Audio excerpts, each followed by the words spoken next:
We are truly living in a moment of history. Future generations will look back at our time and see the horror, the atrocities that are being committed.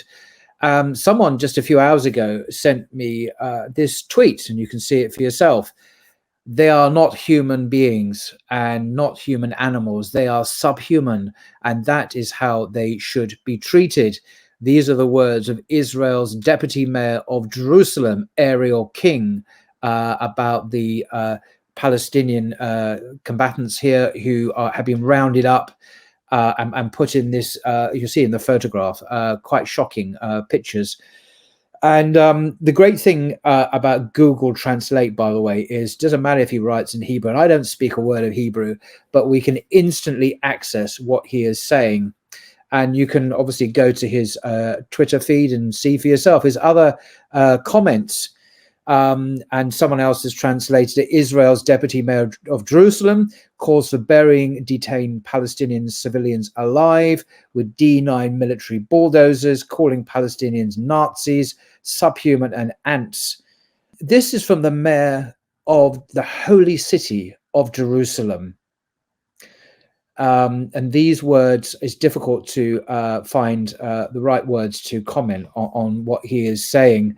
If you look at his other tweets, for example, earlier today, again, thanks to Google Translate from the Hebrew, he says, he quotes from the Torah, actually, which speaks of the Amalekites.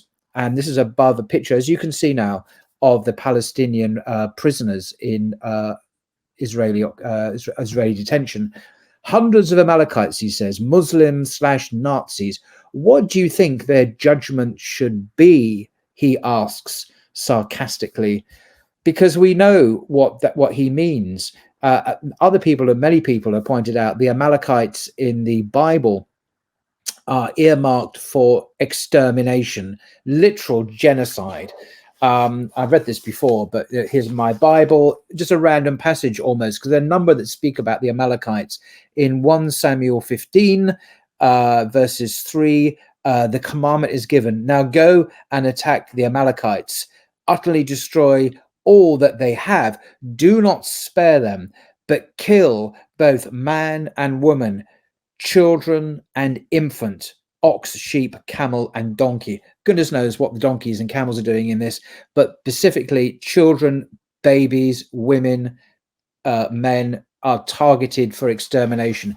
So the mayor of Jerusalem is calling for the extermination of these Palestinian prisoners, and I dare say by extension the Palestinians in general. As I say, why am I making this video? Well, just because I want us to document what is happening when in the years to come, when the guilty are held to account, inshallah, in this world at least, by an international criminal court. It's important that we push the evidence out there. We have it on record that leading political figures in the state of Israel are calling explicitly for the killing of Palestinians, Palestinian prisoners and others in acts of genocide. But the language they're using, who else in history have spoken about a whole people as they are not human beings and not human animals, they are subhuman, and that is how they should be treated? Well, of course, the Nazis used very similar language, and this led to the Holocaust, very, very well known, of course. And so the same language has been used. How ironic, by some Israelis today in the characterization of the Palestinians.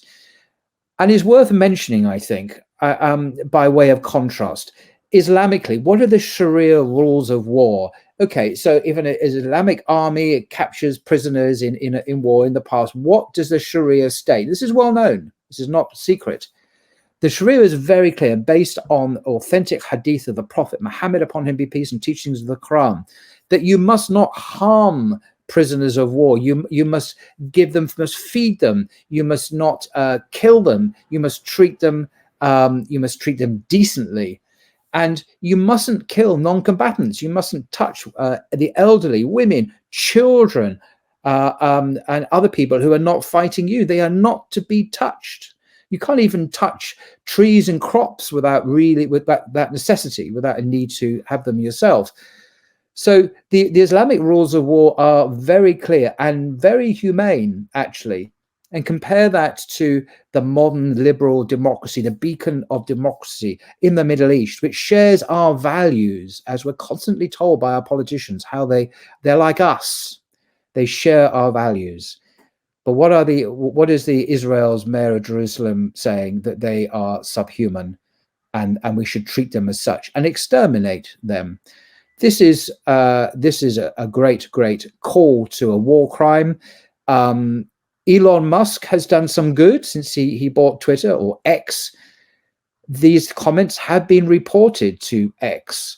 They're still there. They are advocating genocide, and they're still up, and presumably they will stay up. It's okay if the Israelis call the Palestinians animals, subhumans, and to be treated as such, to be exterminated like the Amalekites. That's not a problem, it seems, for Twitter at the moment. We'll see if any pressure forces them to act and take down these hideous things. And someone tweeted, I'll share it with you now. I'm not going to say, really, you can see it for yourself. When you become the thing you most despise. And I think that parallel is unavoidable. It's necessary, because what other conclusion can we draw? That the victims of another historical tragedy have now become like them in turn. History is very, very ironic. Anyway, I just wanted to share these shocking images with you. You can go and look him up on Twitter if you want, and see his other comments, which are translatable. But the mayor of the holy city of Jerusalem should call for the extermination of Palestinians as subhuman is a shocking moment in history, and it must be accounted for one day before a board of justice in some form or other. If not in this world, then certainly in the next.